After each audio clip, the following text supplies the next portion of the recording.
Olá, moçadinha, estamos aí de novo, nossa última aula, galerinha, última aula do nosso curso de auditoria fiscal aqui no Silvio Sandi, reta final para o auditor fiscal da Receita Estadual do Rio Grande do Sul. Espero muito vê-los pessoalmente, se passarem no concurso me convidem para posse e pague aquele chopp que todo aluno promete, já passei vários e nenhum até hoje me pagou, né? Gente que me promete chopp, assado, apresentar a prima bonita, nada disso cumpriram até hoje, mas vocês vão cumprir. Um de vocês aí até já falou comigo, foi outros dias atrás aí, dizendo que eu tinha que ensinar ele a fazer um chimarrão, que daí me pagava uns chopp, que não sei o que, tudo bem. Tem um botequinho ali pertinho da fazenda, lá em Porto Alegre, todo mundo sai de lá, faz o happy hour, então, ó, vou cobrar, hein? Vou cobrar, tá? Porque eu tô aqui, minha gente, eu tô aqui justamente, mais uma vez, para mostrar para vocês os pega-ratões. Não sei se vocês falam também esse termo, a gente lá no Rio Grande do Sul, a gente usa muito isso, o pega-ratão. O ratão é o cara que tá bobado, perdeu na pegadinha, né? Pegadinha da Fundatec, pegadinha da Fundatec. Ha! Pegadinha da Fundatec. Isso aí, galera. Então, tô aqui mais uma vez falando do crédito presumido, que pode ser mais uma pegadinha da Fundatec, tá? O crédito presumido, já falei para vocês, ele não está relacionado, vamos para a tela aí, à direita de vocês, ele não está relacionado diretamente com a ocorrência do fato gerador do ICMS em operação anterior, que é o normal que a gente sabe do crédito fiscal, né? Teve a operação anterior, essa operação anterior teve um débito, esse débito fica para a operação posterior, o contribuinte que comprou uma mercadoria e vai revendê-la, pode usar esse crédito destacado na nota anterior, né? Então, esse crédito presumido é o Estado que dá para o cara, ele diz assim, ó, o Estado fala para o contribuinte, contribuinte, você não teria direito, mas eu lhe dou aí um crédito para você usar na sua apuração, tá? Só que não é bem assim, ele não pode usar. Ganhei o crédito, coisa boa, vou usá-lo. Não é assim, tem que seguir algumas regras. Basicamente, duas regras. E nessas duas regras é que mora a nossa pegadinha da Fundatec. Tá? Pode ser que caia para vocês. Acredito que tenha boas chances de cair, especialmente uma delas. Tá? Então, está aqui nesse item. Ó. O crédito presumido, ele diminui o saldo devedor a recolher. Diminui. Saldo devedor a recolher, aquele que quando os débitos são maiores do que os créditos no mês, certo? Ele diminui, porque ele se soma ao total de créditos e emparelha ali com o saldo devedor a recolher. Mas ele nunca vai poder ser maior do que o saldo devedor a recolher. Não, isso ele não pode, tem que ficar aqui, ó, ele fica preso aqui, ó, no saldo devedor, tá? Ficou preso aqui, não sobe mais, tá? Por isso, ele nunca vai gerar saldo credor a transportar para o período seguinte. Então, ele diminui o saldo devedor a recolher, mas ele não pode ser maior que o saldo devedor a recolher. Então, ele não gera créditos, saldo credor, aliás, para o período seguinte. Tá? Regramento, tem exceções que a gente vai ver, tá? Essa regra. O regramento está no artigo 32 do regulamento do ICMS, que possui 154 incisos, sendo que o mais importante para a auditoria fiscal são as notas 2, 3, 5 e 6. Isso que eu falei aqui agora, do limite do saldo devedor, está na nota 2. Tá?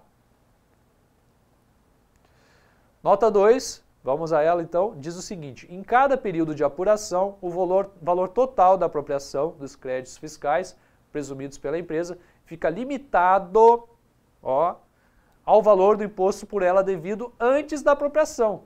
Claro, né, pessoal? Nós temos aqui, ó, o total de débitos, tá? Total de créditos. Aqui, ó. Esse espacinho aqui vai ser para o presumido. Certo? Então, ele fica limitado a esse espacinho, antes da apropriação dele. Porque se eu apropriar ele vai crescer, pode crescer um pouquinho aqui, ó. Aí o espacinho fica menor. Né?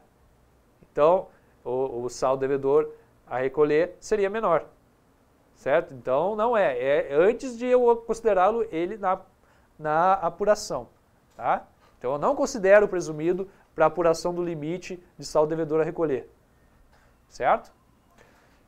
considerando-se como imposto devido a diferença entre o total dos saldos devedores e o total de saldos credores de todos os estabelecimentos da empresa localizados no Estado. Isso é outra coisa importante. Ó. O crédito presumido é calculado por empresa. Ó. Ele não é por contribuinte, não é por estabelecimento, ele é por empresa. Tá? E aí a empresa, normalmente, ela se acredita na matriz, né? Calcula, vai ter que ter uma apuração centralizada para poder fazer esse controle do crédito presumido. Tá? Localizados no Estado, certo? Porque senão não pode dar crédito presumido ou considerar na apuração, nenhuma hipótese, pessoal, considera na apuração estabelecimentos de empresas em estados diferentes. Não tem essa possibilidade, tá? Bem como os valores de ICMS próprio recolhidos no período, pagamento no mês de referência. Lembra desse termo?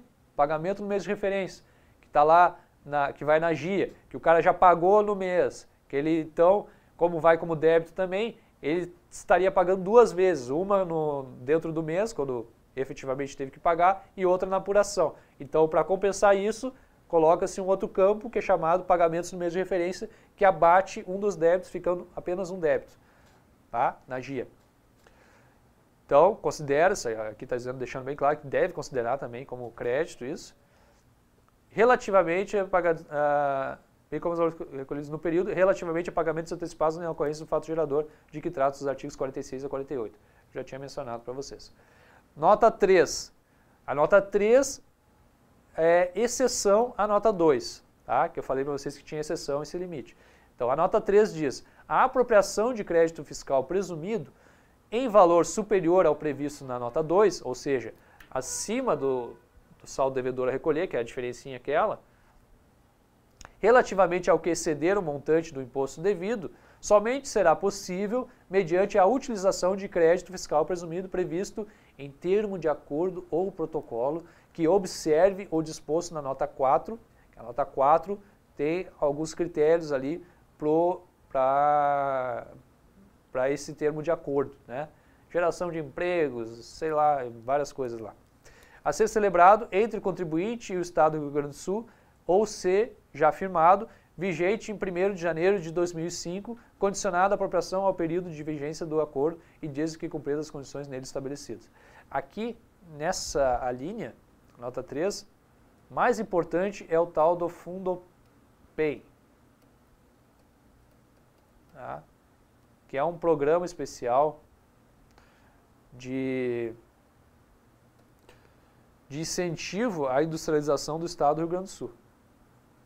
Que tem vários estados também, sob outras formas, outras denominações. Deixa eu botar aqui que fica melhor. Nós vamos ver também o Fundopay. Então, a empresa que quer participar do Fundopay, ela assina um termo de acordo, ou protocolo, ou contrato, né, com o Estado, sob certas condições, por exemplo, eu vou gerar tantos empregos, eu vou comprar mercadorias só de fornecedores do Rio Grande do Sul, né? Eu vou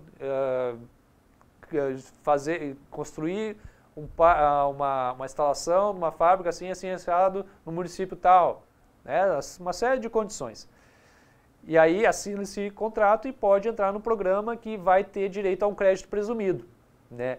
E as empresas que estão no Fundopay, sob guarda dessa linha A da nota 3, podem ultrapassar o limite de total de débitos, pode se creditar acima do saldo devedor a recolher, né? O saldo devedor a recolher é a diferencinha aqui, ó. Então ela pode ultrapassar esse limite, ficando acima do total de débitos, o total de créditos, certo? Então o Fundopay, empresas do Fundopay geram saldo credor para o período seguinte, certo? E o caso do inciso 19, que é produção de vinho e derivados da uva, que como vocês sabem, é muito importante lá para a economia do Estado. Também pode ultrapassar esse limite. Nota 5. Fica vedada a apropriação de crédito fiscal presumido, essa aqui é a outra nota que eu falei que é muito importante, por contribuinte que tenha crédito tributário constituído e inscrito como dívida ativa, exceto se esse crédito estiver parcelado ou garantido por depósito em dinheiro. fiança bancária, hipoteca ou penhora de bens imóveis devidamente registrado no registro de imóveis. Dívida ativa, vocês já devem ter visto na legislação de tributos estaduais, que é um tratamento que é dado para crédito tributário, não é fiscal, tá? Crédito tributário, que é aquilo que o contribuinte deve após uma autuação. Então, o auditor fiscal vai lá, autua o contribuinte, certo? Passou 30 dias, ele tem direito a impugnar e pagar aliás, tem 30 dias para impugnar, exatamente, e nos 30 dias ele pode pagar com desconto de 50% da multa, certo? Isso é matéria da legislação de tributos estaduais, não é da auditoria fiscal, mas mesmo assim estou relembrando. Passados mais 30 dias, 60 dias, o débito, se ele não pagar, vai para a dívida ativa. Aí na dívida ativa é um cadastro separado lá na Secretaria da Fazenda, tem uma forma de cobrança, procedimentos separados, todo um regulamento diferente, tá?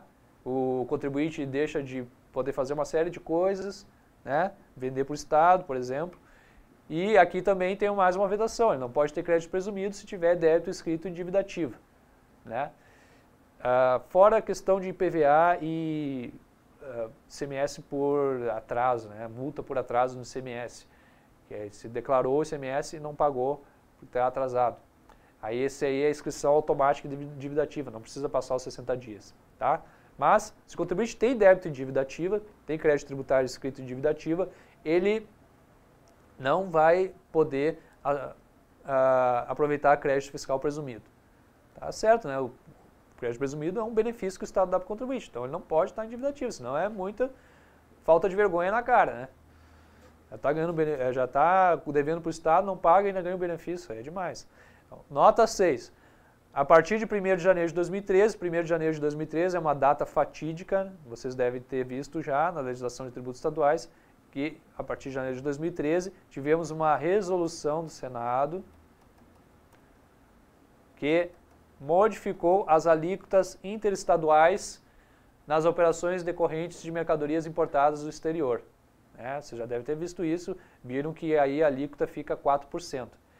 Isso, a causa disso está relacionado com o crédito presumido, porque muitas unidades da federação davam um crédito presumido num montante que compensava o débito na saída interestadual, né, que tinha que pagar, por exemplo, 12%, aí importava por lá, tinha um benefício esse dos 12% na saída interestadual, aí o cara ia importar por lá porque não ia pagar os 12% na saída estadual. Aí quem é que se ferra? O Estado destinatário, né? Porque na nota fiscal da saída lá do... Vamos desenhar, vamos lá. Desenhar é o que há. Então, ó, digamos aqui, Santa Catarina, tá? Rio Grande do Sul. Eu tenho uma mercadoria que é... Opa! Sai, teclado. Uma mercadoria que é importada, tá? Importada, digamos, R$1.000, tá? O contribuinte do Rio Grande do Sul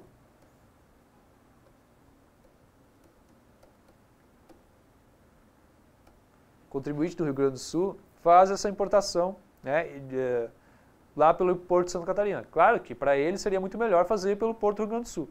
Mas por que ele prefere fazer pelo Porto de Santa Catarina? Porque Santa Catarina dava um crédito presumido, né? Digamos aqui, a saída interestadual aqui é 12%, né? Então, 12%, isso numa operação normal, né? E era assim, efetivamente. R$1.200 vinha como crédito, né? O contribuinte teria que pagar 12% para Santa Catarina, importando por lá, e aí ele teria como crédito aqui nessa mercadoria importada para ele, entrar como crédito para ele, e o Rio Grande do Sul, em vez de ter um imposto destacado sobre 17%, o imposto efetivamente recolhido, né, teria um imposto recolhido de 5%. Por quê? Porque 12% entra como crédito, né? Então, Santa Catarina dava um benefício, digamos, que anulava esses 12%. Dava um benefício fiscal que anulava esses 12%, um crédito presumido, só que isso não aparecia na nota fiscal. Isso, na nota fiscal aparecia os 1.200. E aí o contribuinte usava isso como crédito, né? Mas o imposto efetivo nessa operação não foi, não teve o pagamento de ICMS de 1.200 para Santa Catarina. Não teve esse pagamento aqui para Santa Catarina. Tá? Por quê? Porque ele teve um crédito presumido que Santa Catarina deu nessa saída interestadual. Certo? Isso era feito sem autorização do CONFAS. E aqui eu vou introduzir outra importante ideia para vocês, tá? Que nas operações com benefícios fiscais interestaduais não autorizados pelo CONFAS, o auditor fiscal ele tem que autuar o contribuinte que efetuar o crédito dessa operação. O contribuinte do Estado do Rio Grande do Sul. Tá? Ah, professor, mas ele tem a nota fiscal comprovando o ICMS. Não interessa. É isso que está regrado, assim que deve ser. Ele autua o contribuinte destinatário. Ah, e o que remeteu não é contribuinte do Estado do Rio Grande do Sul, não pode ser autuado pelo Rio Grande do Sul, ele que se entenda com o Estado dele, Santa Catarina está dando benefício para ele. Né? Então, era isso que acontecia. Aí o que se fez? Botou uma alíquota menor, 4%, nessa saída interestadual. Tá? De 12% caiu para 4%, quando a mercadoria decorrer de importação. Esse é o esquemão dessa alteração a partir de janeiro deste ano. Janeiro do ano passado, aliás.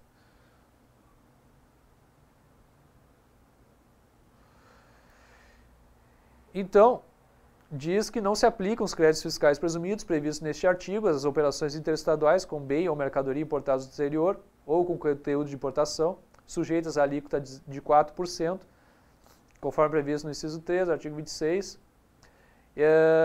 exceto se de sua aplicação dos créditos presumidos, em 31 de dezembro de 2012, ou seja, antes da alteração, resultar carga tributária menor que 4%, hipótese em que deverá ser mantida a carga tributária prevista nessa data, na data de 31 de dezembro. Não deve cair essa nota, tá? O que eu chamo mais a atenção de vocês é para a nota 2 e a nota 5, tá? Indiretamente a nota 3, por conta do estudo de se cair alguma coisa sobre o Fundopem, que nós veremos na sequência. Então eu tenho aqui os dados de apuração, né, do ICMS que nós já conhecemos, que vocês já viram.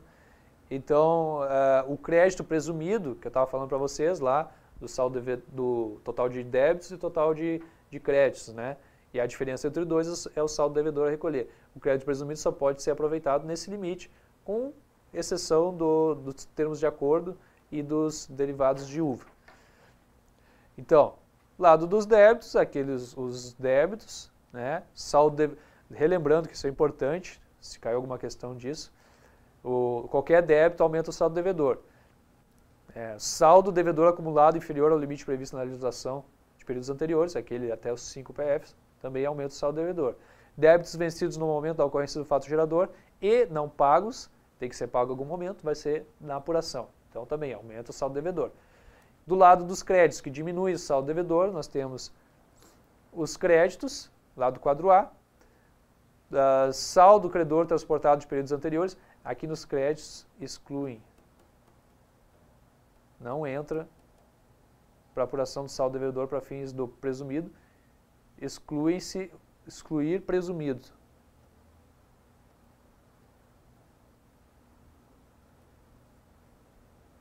Opa, não é para pagar tudo. Tá. E excluir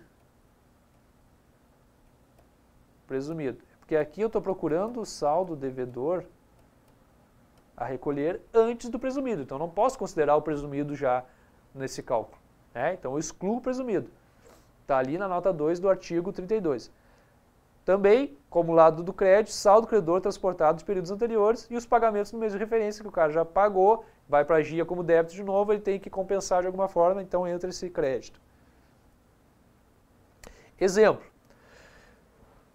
O cara tem R$300 de crédito presumido, né? Um dos incisos lá do artigo 32 dá para ele o direito, né, de se creditar de R$300. Tá? Ele tem esse crédito para aproveitar de crédito presumido. Total de créditos sem o presumido é 500.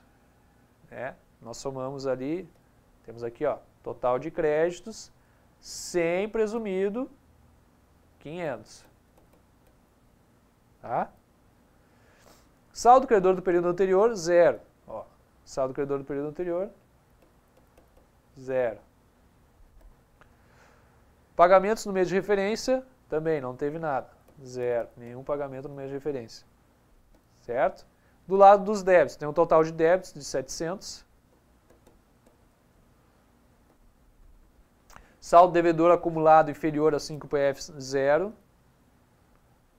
Foi 0. Temos também 0 em débito na ocorrência de fato gerador não pagos. 0. Certo? Resultado da apuração, sem o presumido, 700 menos os 500, né? 700 menos 500 dá 200. Esse é o limite especificado pela nota 2 do artigo 32. Certo?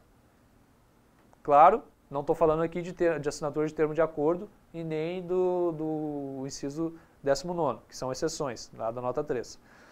Crédito presumido a aproveitar, limite 200. Quanto é que ele tem disponível mesmo? 300, ó. Quanto é que ele vai poder aproveitar? Somente 200. Por quê? Porque 200 é o saldo devedor a recolher antes do presumido. Então, o que vai acontecer com esse cara? Com esse crédito presumido que ele tinha de 300, ele não vai poder aproveitar. E não acumula. Não fica sobrando lá para ele aproveitar no mês seguinte. É diferente do que a gente já viu, né, dos créditos por transferência. Os créditos de transferência, eles acumulam para os meses posteriores. Tá? Então, e vai lá no créditos não compensáveis a transportar para o período seguinte, lá na GIA. Né? Aqui não. Aqui o presumido ele não pode, o que ficou abaixo do limite se perde. Tá? Então, não acumula no saldo credor, não fica, ele perdeu. Certo? Então, como é que fica a apuração desse cara aqui? A apuração dele vai fechar zerada. Porque o que ele tinha de saldo devedor a recolher antes do presumido vai ser compensado pelo presumido. Porque o presumido, aí, depois de ser feito o seu cálculo, né, vai se somar aqui, ó, nos 200. Então, vocês têm duas apurações. Uma antes do presumido, para saber quanto que ele vai poder aproveitar do presumido, e outra incorporando o presumido depois de saber o quanto ele pode aproveitar. Certinho? Entendido aí? Vamos entrar agora no Fundopem. Isso mesmo, Fundopem. Ó, artigo 32. Assegura-se direito a crédito fiscal presumido às empresas beneficiárias, no inciso 13, do Fundopem RS. Ó, Fundopem. Nos termos do disposto no artigo 5º, parágrafo 11 do regulamento do Fundopem, aprovado pelo decreto número 36.254 de 95, que não nos interessa porque não está no edital. Observados os limites e condições previstos na legislação própria desse fundo e nos protocolos individuais firmados com essas empresas, em montante igual ao que resultar da aplicação do percentual estabelecido nos referidos protocolos. Lembra que eu falei que as empresas assinam um contrato, né, um termo de acordo com o Estado. Isso também pode ser chamado de protocolo. Tá? Sobre esse percentual, então, vai sobre o incremento real do ICMS. Vamos separar aqui. Nós temos conceitos importantes. Incremento real é outro conceito importante. O primeiro deles é o percentual estabelecido no termo de acordo do protocolo. O outro conceito importante é o incremento real. Incremento real do quê? Do ICMS devido. E aqui o ICMS devido tem outra definição. Para fins do Fundopem, o ICMS devido, ele segue um outro cálculo do que aquele que a gente faz normalmente ali na apuração que acabamos de fazer, né? No exemplo anterior. Mensal, né? ICMS devido mensalmente pela empresa. Novamente, o Fundopem, por ser um crédito presumido, ele é por empresa, é calculado por empresa.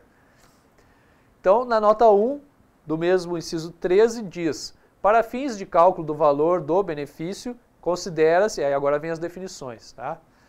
O Fundopem, é importante que se diga, ele teve algumas modificações, ele existe desde a década de 70 e teve algumas modificações, algumas leis importantes modificaram ele, mas não veio ao caso porque, novamente, essas leis não entraram no edital, então não vai ser cobrado de vocês.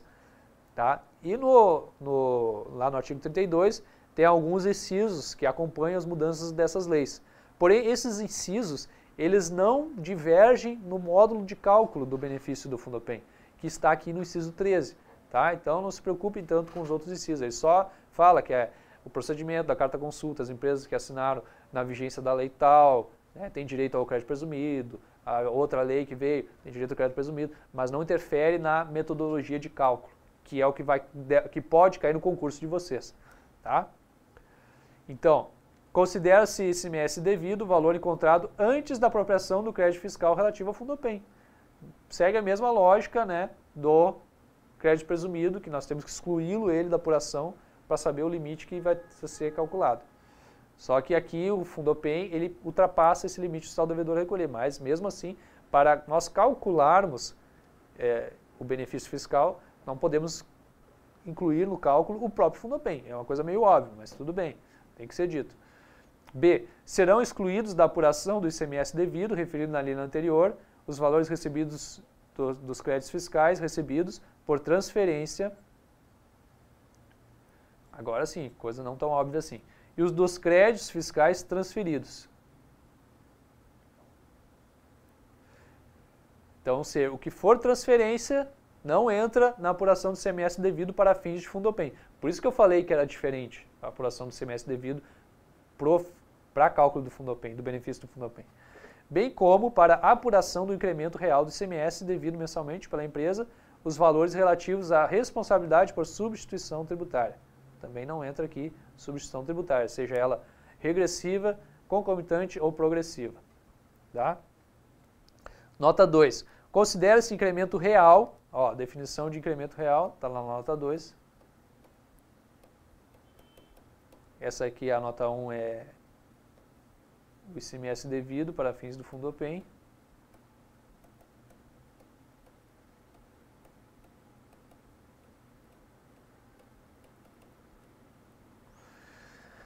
Considera-se incremento real a variação positiva que ocorrer entre o valor do ICMS devido pela empresa beneficiária, ajustados nos termos da nota anterior, e o da base fixa. Apareceu outro conceito.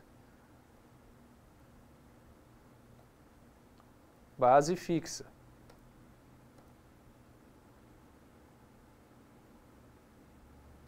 Estabelecido em protocolo individual, também está lá no termo de acordo assinado pela empresa, firmado com a empresa e convertido em moeda corrente nacional.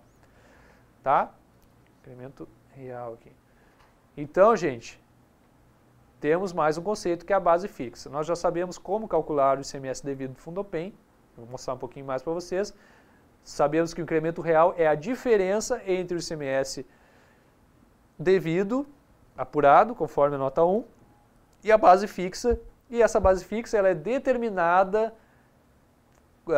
por um setor da Receita Estadual que está incumbido de fazer esse cálculo da base fixa e determinar essa base fixa. Não vem ao caso aqui para nós porque a metodologia de cálculo da base fixa não está prevista no que está no edital para o concurso de vocês, tá? Está em outras leis, certo?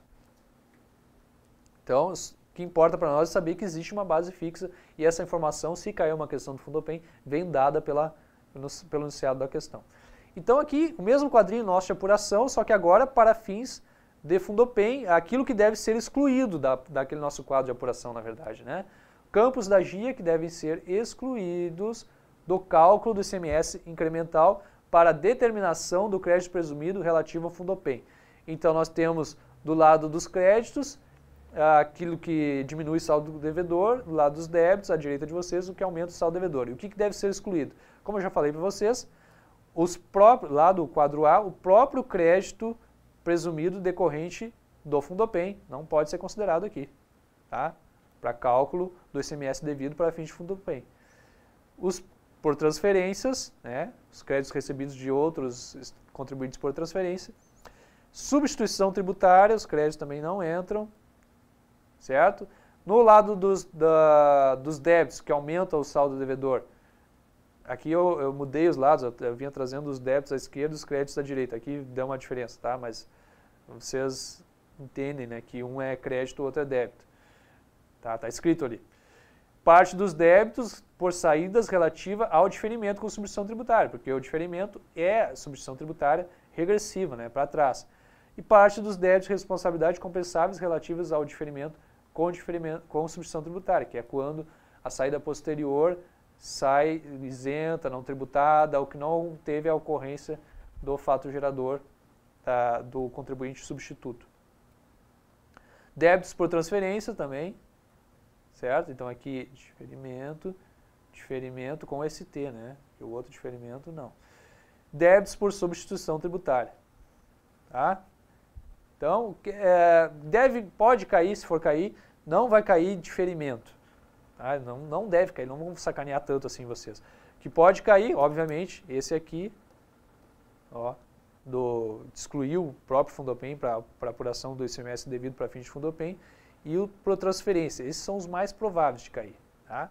Tanto os créditos quanto os débitos por transferência. Vamos circular aqui que também que é importante esse aqui.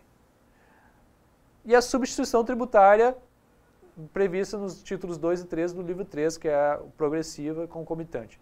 Certo, galerinha? Fechamos aqui nesse bloco o cálculo do ICMS devido para fins do Fundopem. No próximo bloco, continuaremos falando do Fundopem, falaremos sobre o cálculo do ICMS incremental, considerando a base fixa, tá? Até a próxima, bons estudos aí, galera!